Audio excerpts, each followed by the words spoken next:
តោះសួស្តីពុកម៉ែបងប្អូនបាទថ្ងៃនេះខ្ញុំបាទមុសេងនឹងគឹមចង់ណែនាំប្រជុំជាប្រភេទឡានកាមេរីឆ្នាំ07 Hybrid ជាប្រភេទឡានដែលសំចៃគ្រឿងដែរគឺខ្ញុំរៀបចំជូនឲ្យទៅជូនដល់គាត់ធ្វើការដាក់ទៅមុនណាបងប្អូនបាទនេះជាវីដេអូអត់ដែលយើងរៀបចំជូនទៅជូនហើយអញ្ចឹងសម្រាប់បងប្អូនដែលធ្វើការជាប្រភេទឡានសំចៃឡានដែលមានគុណភាពឡានដែលតម្លៃជាទីផ្សារបងប្អូនអាចទៅខ្ញុំបាទផ្សេងៗបានឥឡូវនេះយើងចូលមកពីព័ត៌មានអត់របស់កម្មវិធីខ្ញុំសូមបន្តប្រាក់ប្រភេទឡាន Hybrid បងប្អូនបាទអញ្ចឹងមកពីនេះយើងបានរៀបចំជូនមកទឹកជូនហើយបងប្អូនបាទអញ្ចឹងបងប្អូនពីខាងមើលទៅយើងគឺថារៀបចំមកបាន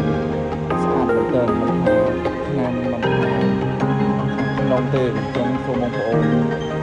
មើលមកវិញគឺថាពេញចិត្តបាទអញ្ចឹងយើងចូលទៅ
ក្នុងអីគឺថា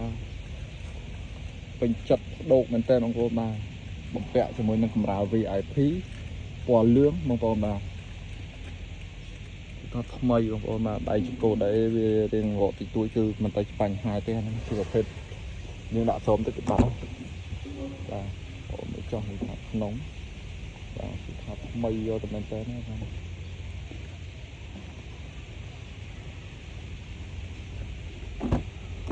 អត់ខាងក្នុងមួយបងប្អូនមិនថាជាងដៃទ្វាមិនថាក្លុកអលៀតអីគឺថាយើងមើលទៅវាសមសួនអញ្ចឹងរៀបឲ្យភ្ញៀវមកពេញចិត្តតែម្ដងបាទអញ្ចឹងសម្រាប់កាមេរ៉ា Hybrid បាទមានម៉ាស៊ីនចាក់កដាលក្រោយមួយទៀតបាទក្នុងខាងលើអីបាទបើកដំបូលបាទក្លុកអលៀតអីគឺថាស្អាតបងប្អូនយើងបានរៀបចំជូនស្អាតមែនតើ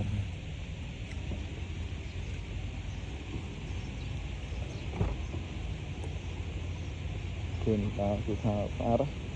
បាទនេះឡានកំពុងតែឆេះបងប្អូនណាស្ងាត់ឲ្យឈឹងហ្មងមែនទេណាស្ងាត់បាទជាមួយខ្ញុំពីបើកប្លុកសិនឲ្យបងប្អូនមើល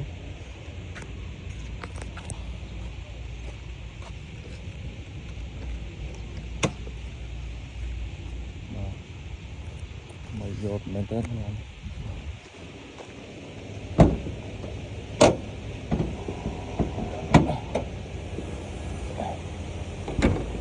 ប្លុកម៉ាស៊ីននៃប្រព័ន្ធអូគាត់ថាចៃយកមែនតើបាទនេះ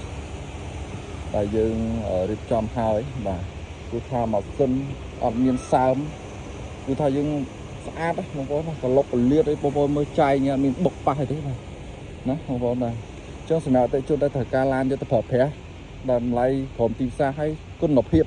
បងប្អូនអាចតាក់ទងមកខ្ញុំបានបាទចុះបងប្អូននេះម៉ាស៊ីនឆេះបងប្អូនមកស្ងាត់ឈឹងបងប្អូនបាទស្ងាត់ឈឹងហ្មងអត់មានលន់អត់មានអីអត់ដឹងថាឡានឆេះក៏យកដៃមកប៉ះមិនដឹងថាឡាននឹងឆេះចឹងបងប្អូនសម្រាប់មើលពីកតាការយើងរៀបចំពីមកតជិតបងប្អូនបាទមែនតើបងប្អូនឡានរឿងនេះគឺនិយាយថាស្អាតតែមែនតើហ្មងបាទហើយនេះគូតក្រោយចាំមើលយើងបាក់គូតក្រោយមើលបាទយើងអត់កោងស្គាល់យើងនៅអត់បានដាក់ឲ្យគាត់ទេគឺថាបាទថានៅចៃមានពុកមានឆេះមានអីទេឡានអត់មានតែធ្លាប់តម្លាក់បាតបុកគូក្រោយគូអីទេណាបាទអញ្ចឹងសាច់ឈាមដែលយើងរៀបចំឲ្យបានប៉ុណ្ណឹងចាក់ដៃឬអត់ច្បាស់អញ្ចឹងសម្រាប់តែបងប្អូនត្រូវការឡានយកទៅប្រើប្រាស់ បងប្អូនអាចតមកខ្ញុំបាទទៅពេញតបានបាទតម្លៃធានាខបទីផ្សារ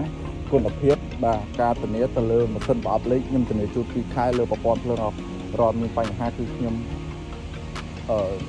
ធ្វើជូនឲ្យបងប្អូនបាទអញ្ចឹងបងប្អូនមើលទៅណាវាបិទលើសុប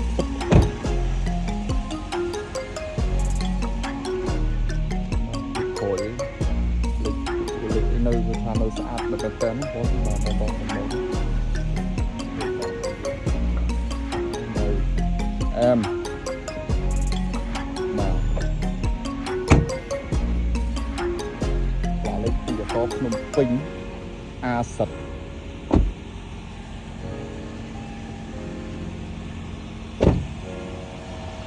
នេះចូលម៉ាស៊ីនណាបងប្អូនបាទ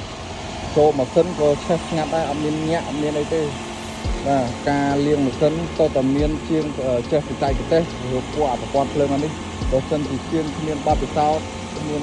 នុងការលាងទេវាអាចនឹងប៉ះពាល់ទៅប្រព័ន្ធភ្លើងអ្វីហើយបងប្អូនណាបាទអញ្ចឹងគឺគាត់មានជំនាញបាទការរៀបចំឡានជូនទៅជនគឺមិនឲ្យបាក់ចិត្តទេបាទ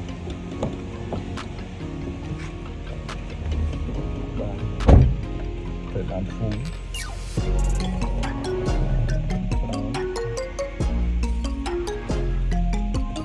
ធ្វើបើកកបោថានៅដំណើរការទាំងអស់បាទប្រព័ន្ធភ្លើងអីបាទ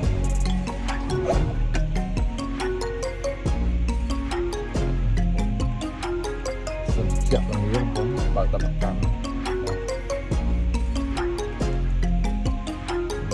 លំអរពេញចិត្តខ្ញុំ